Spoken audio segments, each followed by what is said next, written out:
morning.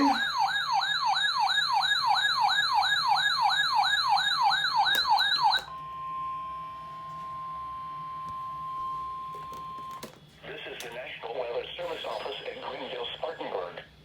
The preceding signal was a test of weather radio station WXL-70's public warning system. During potentially dangerous weather situations, specially built receivers can be automatically activated to warn of an impending hazard. Tests of the signal and receiver's performance are normally conducted between 11 a.m. and noon each Wednesday. If there had been a threat of severe weather, the test would have been postponed until the next available good weather day. Reception of this broadcast and the warning alarm will vary at any given location.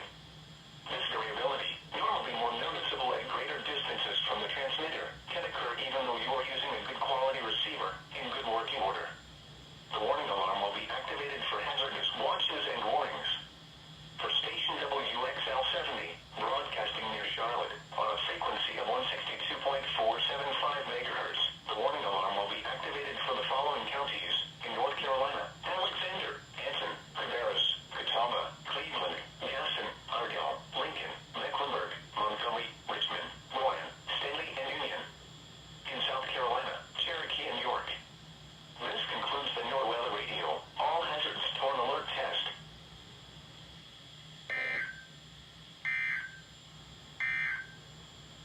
Here is a weather statement of normal.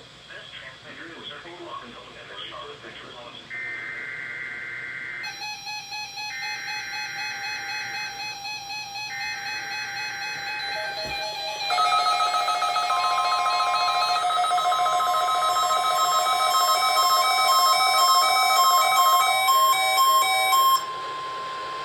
This is the National Weather Service Office at Greenville, Spartanburg. The preceding signal was a test of weather radio station KHC-27's public warning system. During potentially dangerous weather situations, specially built receivers will be automatically activated to warn of an impending hazard. Test of the signal and receiver's performance are normally conducted between 11 a.m. and noon each Wednesday. If there had been the threat of severe weather, the test would have been postponed until the next available good weather day. Reception of this broadcast and the warning alarm will vary at any given location. This variability, normally more noticeable at greater distances from the transmitter,